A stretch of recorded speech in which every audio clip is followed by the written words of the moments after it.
7 o'clock the next morning, I'm lying it was a single room. I'm lying in the bed. I'm awake, lying in the bed. And the door next to me, it went straight down like that. And this tiny little room, single room, was now full of coppers. And I'm lying there, I'm looking at them. What's going on? Yeah, it's like a dream.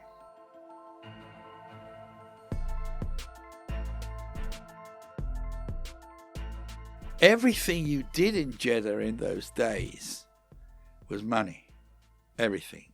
It was all about money and nothing else.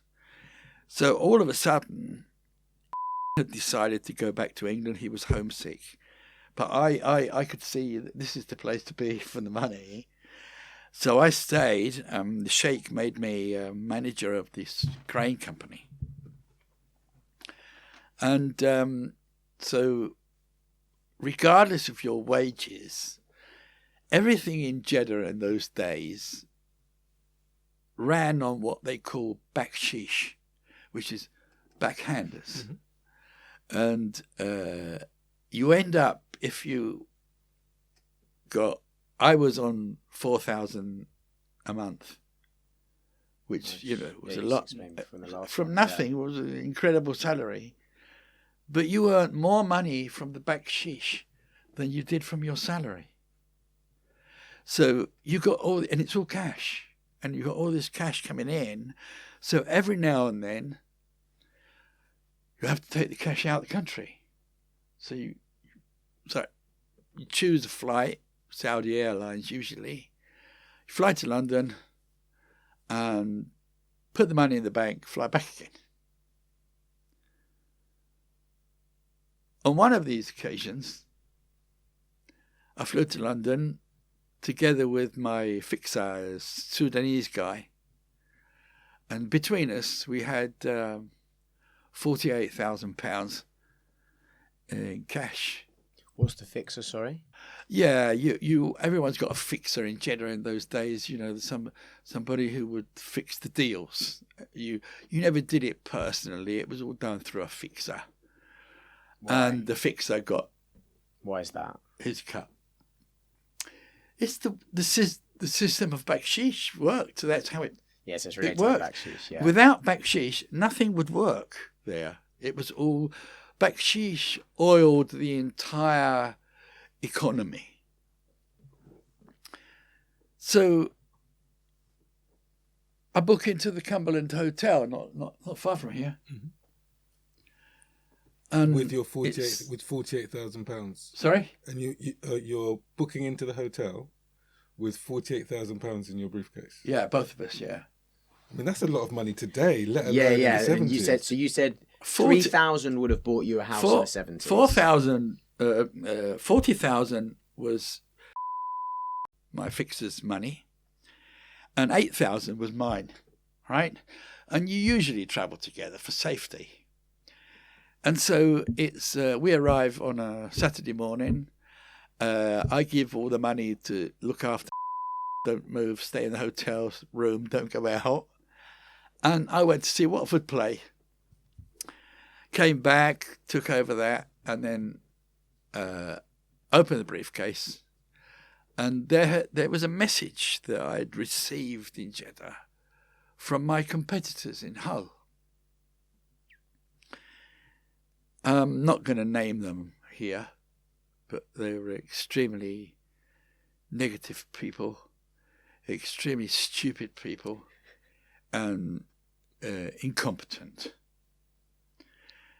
And they had contacted Sheikh, who I worked for, asking for me. And I had said to Sheikh people, don't answer.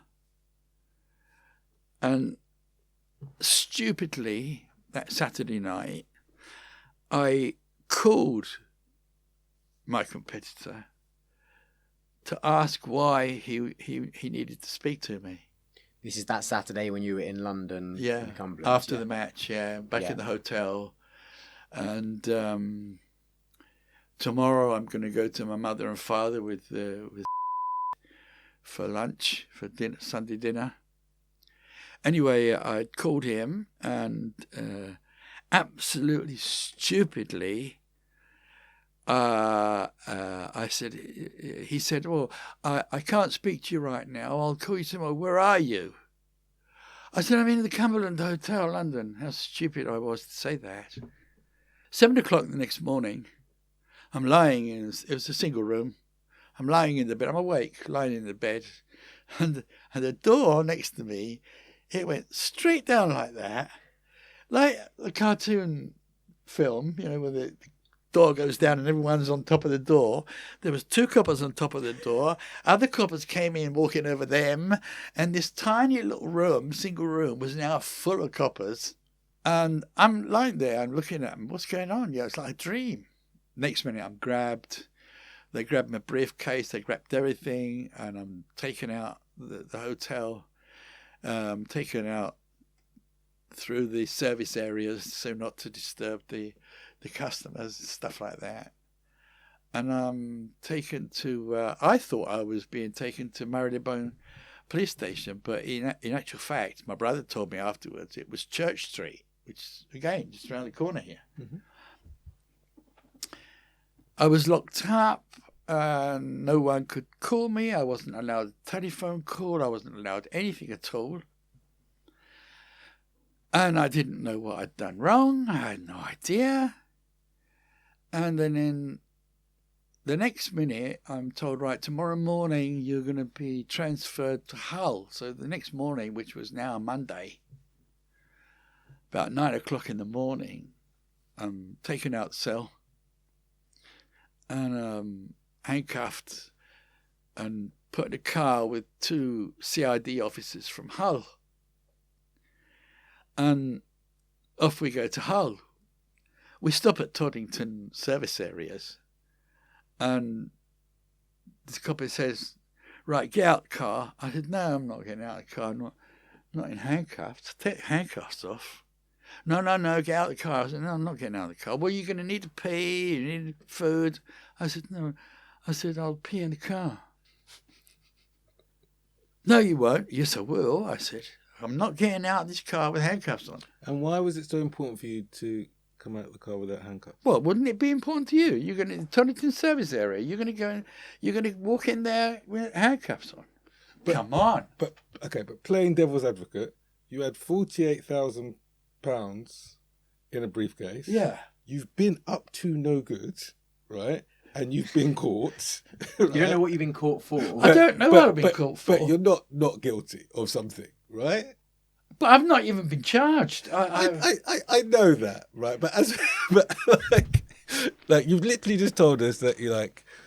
You don't know what it is, but you know that there's something they might have on you. And you know that there's a chance that you've done something that could absolutely be deserving of. That had to do with Hull. Because when on our way to Hull, I know that in Hull I have, well, as far as at that moment, I have done nothing. I haven't killed anybody, stolen anything. What about the barge? The barge is in Jeddah, you know. I know, but you took the barge from Hull. Legally. Okay. Legally. It was a legal deal. What I think is amazing is sometimes, I'm thinking back to when I was at school and sometimes I got called on and I was thinking, right, which of the things that I've done could this be? Because I knew I'd done some things, I just couldn't remember which one. Exactly. And it's the fact that just because it's Hull, you automatically have to go, I've done nothing wrong in Hull, so it can't be for anything else. Like, that's what I love, that kind of confidence. Yeah, but hold on a minute. I've had all day yesterday and this morning to think about what have I done? You know, why am I here? And there was nothing I could think of that merited being treated so brutally. Yeah. So I was angry already. So perhaps the anger helped me refuse to get out of the car. Yeah. So you got 2 CID officers, and it was the classical good cop, bad cop scenario. It was classic. And the good guy said, okay, we're going to take the handcuffs off, but, you know, I'm going to hold on to you. I said, yeah, do what you like. So in we went to the toilet, went for breakfast, had breakfast. Are you like chatting with, like, is breakfast like a bit of an elephant in the room, or is it just like you chatting along? Slowly, I'm trying to find out from them what is going on. Yeah. Why have I been arrested? And then we get back in the car, and things started to warm up. It wasn't so brutal. It was like the questions started coming and a conversation. Before they wouldn't speak. Now there was a little bit of conversation which was getting more and more and more. Until we get almost in Hull. And it appears that I have been charged with fraud. And, well, that's big fraud. And it appears that I had sold a ship. I'd sold the ship 3 times to 3 different people. Which doesn't sound illegal unless you're selling that ship 3 times to 3 people at the same time. Well, I sold it to a Spaniard first in Reading. Mm-hmm. He gave me half the money. Right. 750 quid. Before he could complete the sale, right, he was arrested for running a brothel in Reading. Okay. The police in Reading were convinced that the barge that I sold him, right, was going to be used as another floating brothel in Reading. Okay. So that brought the police into the picture. Okay. Because he got 22 years in prison, what am I going to do about that? I've got half his money. I'm not going to get the other half. I put the barge back on the market. Okay. And an Irishman bought the barge and he paid me half the money and asked it to be delivered the following year. Okay. The barge was working. It was going up and down the Humber carrying cargo. So I was making money from it. It had an accident. The accident was at the wrong moment because I was getting the Sperm Beach ready for Jeddah. I'm focusing on the Sperm Beach. So we sold the barge to a scrap dealer on the Humber for 450 quid. So effectively, or as the judge said later, technically, I had sold the barge 3 times. So with the Irishman who had given you half the money, you then used the barge, which he knew you were using the barge. Barge then breaks. Yeah. What was your dealings with him before selling it for scrap? Well, where was he left? As I said, I'm focusing on the next deal. Yeah. And the Irishman doesn't want the barge until next year. So I've got a whole year to sort out the Irishman. Yeah, to get a barge to sort. So the Irishman basically was at a distance. I can get him another barge. Yeah, but he's at a distance at and this he's point. in Ireland. Yeah. And he's not in any hurry. He wants it next year. I can sort that for him. So it wasn't him that's calling after you guys. It was the Spaniard. It was the mother of the Spaniard, and who is now in prison, right? And they obviously needed money. And they've gone to the police, and the police have then put him and me together, brothel, floating brothel. Ah, right.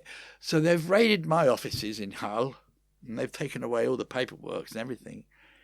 And it appears I've sold the barge 3 times. Well, okay. So you say it appears that you sold the barge 3 times. You sold the barge 3 times. I did.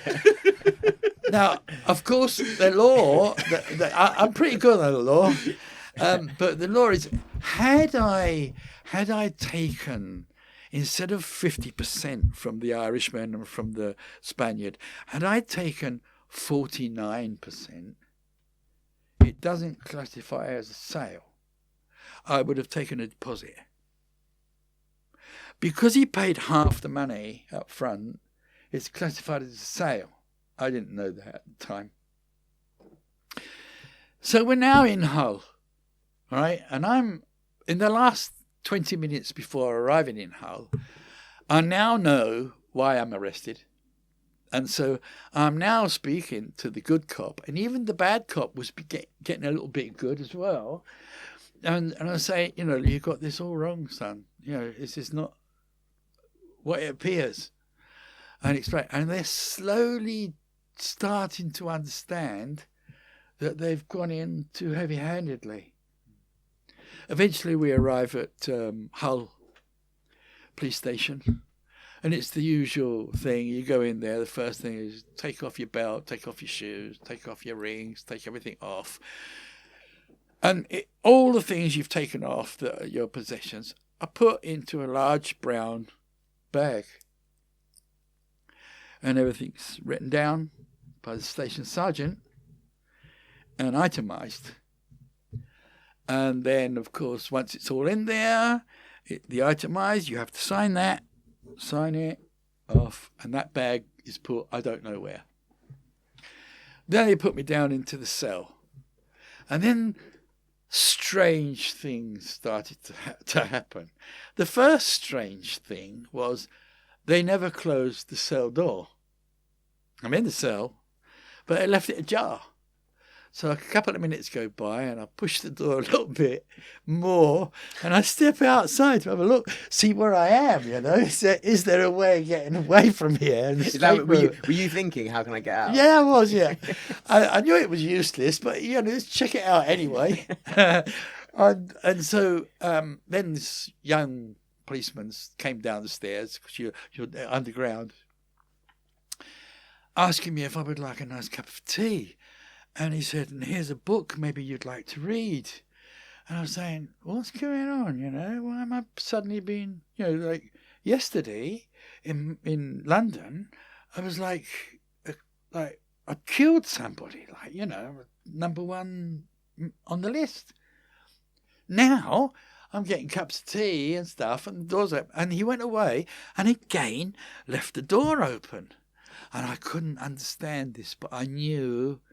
Deep inside, I knew there's something funny here. And of course it works out. Until they close the door, you're not banged up. You're not legally banged up. Yeah, it's just like you're in storage. Until they close the door. Right. That's why they left it open. For a legality, a tiny little legality. Because upstairs, there were all kinds of discussions going on. And I'd only just finished the cup of tea. And the copper comes back and takes me upstairs. Go upstairs. There's the two coppers, another two coppers, and the Crown Prosecution Service solicitor. And they're saying, we've decided to bail you and let you go. So I said, you can't let me go like this. Look at me, I said. I'm filthy. I haven't had a shower. All my clothes are dirty. I said, where am I going to go? Oh, well, it's down to you. And all the time, here's the station sergeant who, and this is wonderful, is retiring in 10 days' time. He's been there how many years? Dozens and dozens of years. And in 10 days, he's retiring. He calls me over. He said, look, as you sign. He said, yeah, right. Opens the bag. One belt, one bracelet, another bracelet, necklace, this ring, this and that. And this was missing. Okay. Wasn't in the bag. It had been put in the bag 25 minutes earlier. And now, 25 minutes later, it's not in the bag. Everyone looks at my rings and, oh, that's nice. Oh, that's nice. No one ever looks at that. Mm. Why? It's a nothing ring. This is a pirate ring. This is a magic pirate ring. It is, everything I wear is 22 karat gold. This is 9.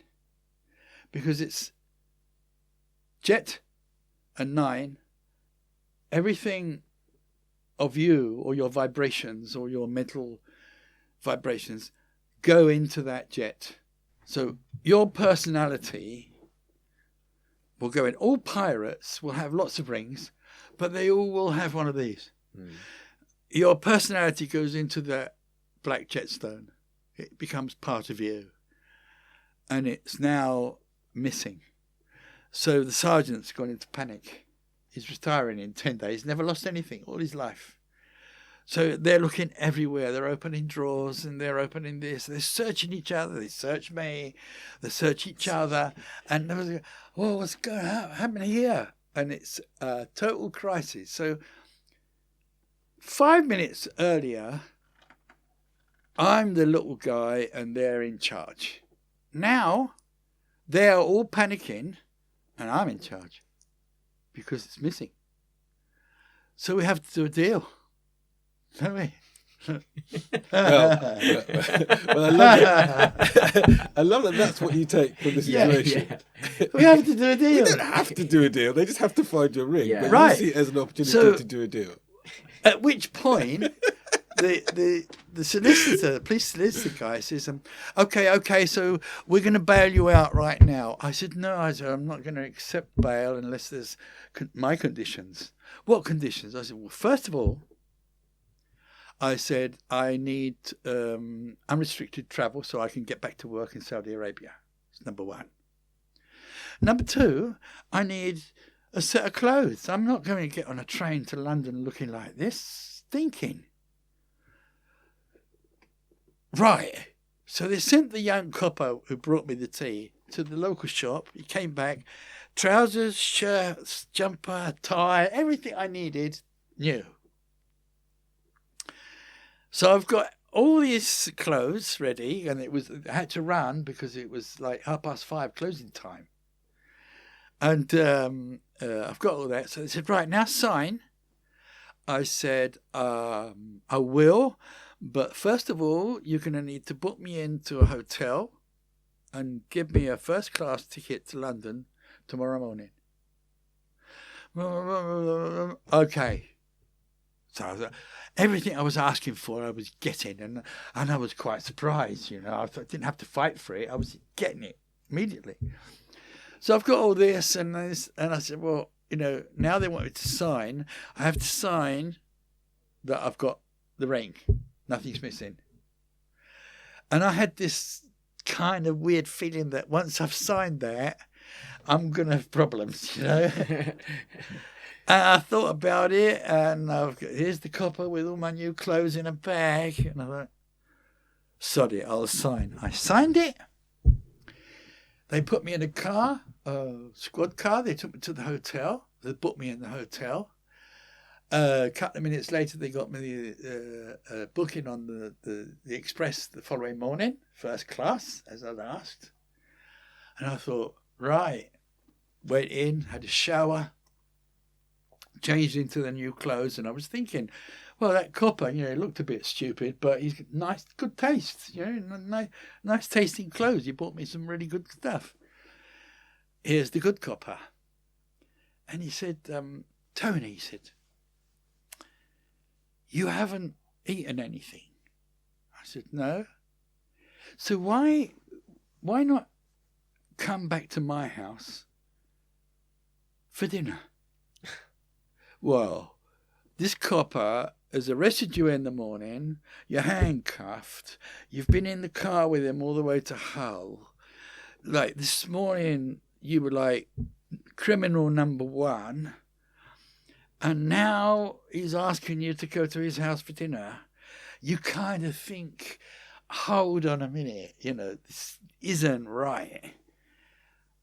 But I smile and I said, I'm going to go with it. And I said, okay. 5 minutes later, we're in the car, another 5 minutes, and we're in his house, meet his wife, his 2 kids, nice big table, and we sit there and we have dinner. And I said, why are we doing this? He said, and you're going to love this, you amongst everyone will love this. He said, well, I've read your red book. What red book? The red book of your voyage on the Sperm Beach. I've read it from page to page. He said, I want to talk to you about it. All right. So we've had dinner, and there we are with his 2 kids, his wife, And I've got my briefcase with all the money in it. Take the red book out. And I said, well, this is what I did. And he was so intrigued by the voyage of the Sperm Beach. That's why he invited me to dinner. It turned out to be quite a nice guy. And I'm sure there's no problem whatsoever in naming him his CID officer of Hull. A really, really good guy. And, so the next morning I'm on the train and I'm back to London, and the day after that I'm back in Jeddah working. The trial came up some 3 or 4 months later. So I've got my barrister, he's a QC at the time, quite a famous guy. And we arrive in the court. And prior to the court, the police had told me not to worry, you're not going down for this. We've got to proceed with it. Otherwise, we've got problems with the Met, because it was the Met who arrested me. If they don't proceed with it, they've got problems with the Met, with this kind of technical police stuff. So I said, yeah, right.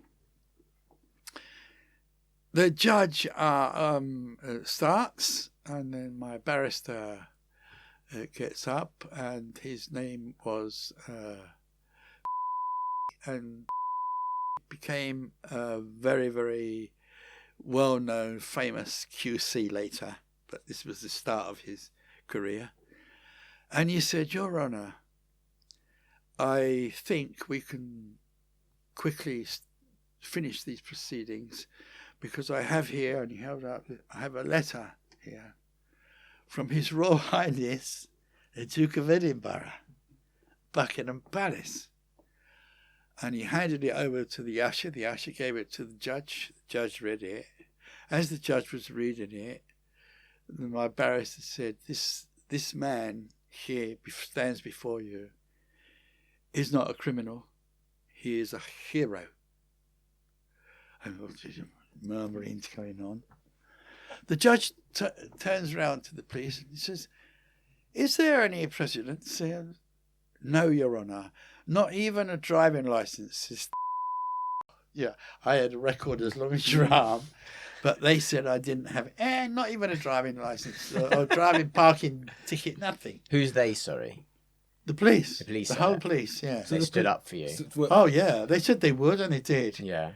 So they stood up for you in court by lying. So the police perjured themselves for you. Well, they actually did. So maybe real people's name. Well, they said they would. They said they would, and they did.